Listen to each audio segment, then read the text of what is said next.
Hello प्यारे बच्चों, नमस्कार। आप सभी का बहुत बहुत स्वागत है। देख सकते हैं आप यहाँ पर प्री बोर्ड परीक्षा 2024-25 का कक्षा 12वीं का विषय हिंदी का पेपर का पूरा सॉल्यूशन मैं आप लोगों को करवाऊँगा। 80 नंबर का आपका पेपर रहेगा। 3 घंटे में आपको हल करना है। सभी प्रश्न करना अनिवार्य है। प्रत्येक प्रश्न के सामने कितने नंबर का प्रश्न दिया हुआ है। 1 से 5 तक आपको 32 ऑब्जेक्टिव मिलेंगे और 6 से लेकर 15 तक आपको 2-2 नंबर के प्रश्न मिलेंगे। टोटल कुल आपके प्रश्न रहेंगे 10। चलिए, तो ये तो सब निर्देश आप जानते ही हैं। डायरेक्ट हम आंसरों की बात करते हैं। सही विकल्प चुनकर लिखना है। देखिए, आत्म परिचय कविता में कवि पान किया करता है, तो इसमें करेक्ट आंसर लगाएंगे आप स्नेह रूपी मदिरा का। रस राज की उपाधि प्राप्त है श्रृंगार रस को।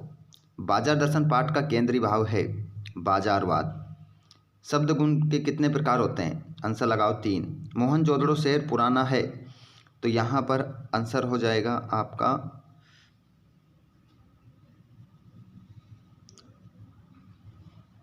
5000 वर्ष।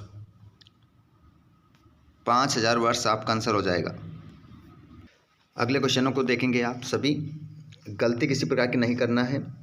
किसी खबर का घटना स्थल से सीधा प्रसारण क्या कहलाता है? तो आंसर हो जाएगा लाइव कहलाता है।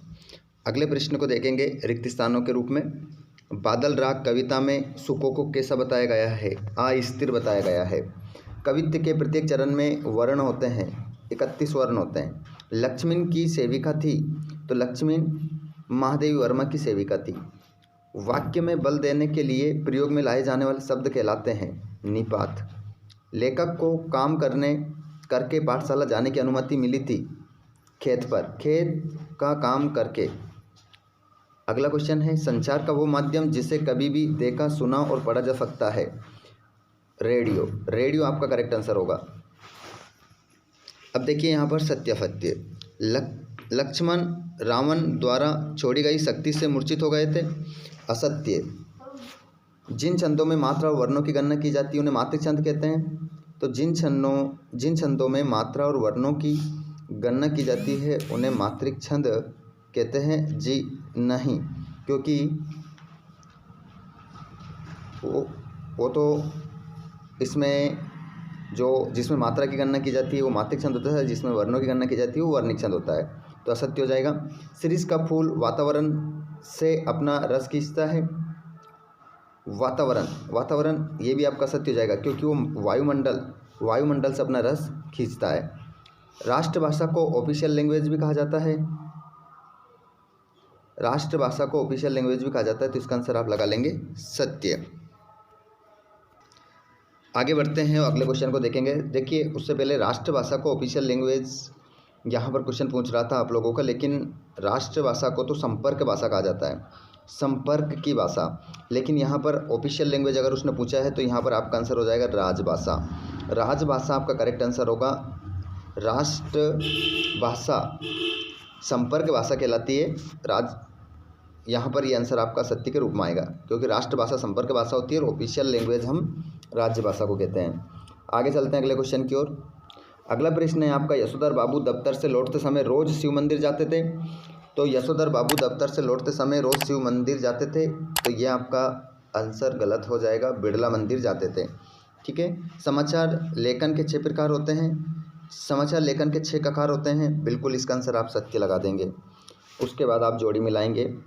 सभी स्टूडेंट जितने भी लाइव क्लास में जुड़ रहे हैं, वीडियो पसंद आए तो लाइक ज़रूर कर दीजिएगा, अपने फ्रेंड्स के साथ शेयर कर दीजिएगा, और चैनल को सब्सक्राइब नहीं किया है तो चैनल को सब्सक्राइब करें, ताकि आने वाले वीडियो का नोटिफिकेशन सबसे पहले आप तक पहुंच सके। देखिए, कैमरे में बंद अपाहिज, तो इस पाठ को लिखने वाले हैं रघुवीर सहाय। कबीर सम्मान, कबीर जो सम्मान है, कबीर सम्मान से संबोधित किया गया है, तो ये किया गया है आपका शमशेर बहादुर सिंह को। रौद्र रस का स्थायी भाव क्या हो जाएगा? क्रोध हो जाएगा। शायद वे कल जाएगा संदेहवाचक वाक्य है। पहलवान की ढोलक संजीवनी शक्ति का काम करती है। और ओम थानवी ने पाठ लिखा है अतीत में दबे पाँव। और उल्टा पिरामिड शैली, तो यह आपका हो जाएगा समाचार लेखन। इस प्रकार आपकी जोड़ी यहाँ पर मिल जाएगी। अगले प्रश्न की ओर हम चलते हैं और एक शब्द में उत्तर देखेंगे। दुनिया की सबसे हल्की और रंगीन वस्तु क्या है? आंसर होगा पतंग। पतंग आपका आंसर होगा। रामचरितमानस के रचयिता का नाम क्या है? तो इसका नाम होगा तुलसीदास। तुलसीदास जी ने रामचरितमानस लिखा है, हिंदी का सर्वाधिक लोकप्रिय महाकाव्य। संस्मरण काले मेघ का पानी दे में किसके द्वंद्व का चित्रण किया गया? तो देखिए यहाँ पर आपका जो वर्णन हो जाएगा वो हो जाएगा विज्ञान